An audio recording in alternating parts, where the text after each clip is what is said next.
It should come as no surprise that I am a sucker for life sim games. After all, my bread and butter on this channel is Rune Factory and Story of Seasons. So when XSEED announced they were localizing this pretty obscure PlayStation 1 game that looked one part minigame collection and one part life sim, I'm very interested in trying it out. What followed was about 4 hours of playing through one of the most charming games that I've played through in a hot minute. Milano's Odd Job collection is pretty much what it says on the tin. You play as the young girl Milano, who is home alone for the next 40 days, and you have to take odd jobs around town to make money to decorate your uncle's house. The game basically acts as a minigame collection where you take your high score from said minigames to buy cool little trinkets for around your house. It's pretty simple, but an enjoyable gameplay loop to go through. The odd jobs themselves are pretty odd for someone like Milano to go through. You can go from washing dishes to serving fast food to milking flying cows to being a nurse. I know this girl is not CNA certified, all the way to being an idol. All of this is so Milano can buy a few new toys or decorations for the house. The minigames themselves are pretty fun, and as you level up Milano's skills, you can unlock harder difficulties for them to, of course, earn more money. And I got to say, once you try playing some of these minigames at level 5, they really don't become a joke. So much so that you can get more money on lower difficulties because each minigame has a time bonus. But if you can master them, you'll be rolling in money in no time on the higher difficulties. When you play the minigames, they are all pretty simple in their controls, and most of them are pretty easy to learn.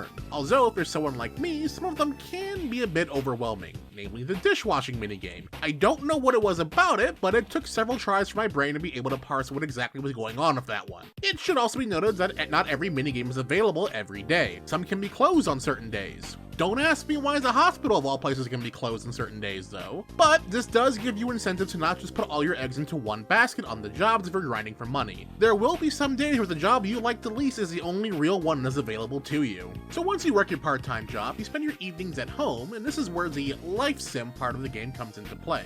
Based on the furniture that you buy, you can give Milano more activities around the house to do. You can have her do chores, cook meals, watch TV, play video games, and so much more. Depending on what you do, you can also increase Milano's stats, which play a part in the jobs you can unlock. Certain jobs require certain mood or energy levels, and the higher difficulties for a job is locked behind your skill level. You can also use your evenings to order more furniture to be sent to your house too, to make sure Milano is never bored.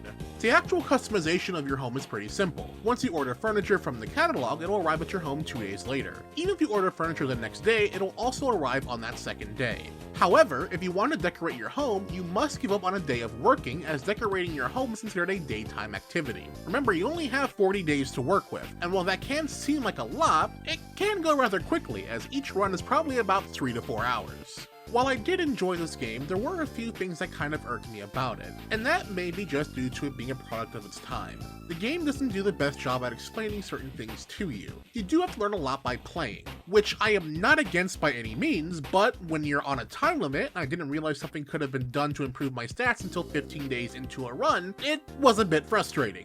This example is how to level up Milano's skill. I had assumed certain furniture items did that, but the ones that did were all very expensive, and I wasn't making enough money to really get them. It turns out if you have Milano read at night, and she manages to stay awake while reading, you level up your skill. Maybe this is on me for thinking reading was a bit pointless, because it appears to be RNG if Milano will stay awake reading a book, so her falling asleep doing so days in a row made me think that it wasn't really the right path at all. Also, I still don't really know what wishing on a shooting star does either. But it didn't really impact my game all too much, that I'm aware of. That said, none of it took me out of my enjoyment. I just think the game could have done a better direction on how it presented things. Finally, the overall presentation of this game is just downright charming. All of Milano's animations were so full of life and fun to look at, and just going about my day-to-day life with her just made me want to smile and made me want to root for her success and get a high rank for when her mom and uncle got home. Really, this game gave me some of the vibes I got from the GBA Sims games like Bustin' Out and The Herbs. Sure, you can't explore the town like you can in those games, but it gave me the same feeling of doing the job like minigames to decorate my apartment, which I've come to love about those games.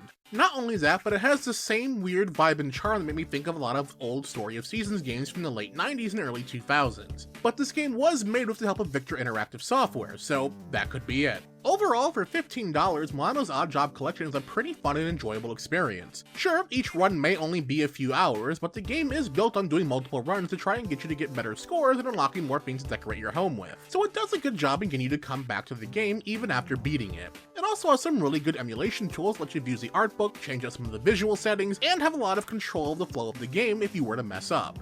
If you're looking for a fun little minigame collection to put together a fun little dollhouse, honestly, you can't go wrong with this game. And that does it for our review of Milano's Odd Job collection. If you have any comments or questions about the game, by all means leave them down in the comment section below. I would love to hear from you. Also, if you're new to my channel, finding out for the first time through this review, hey, be sure to subscribe for future reviews and commentaries and more. And as always, everyone, thanks for watching.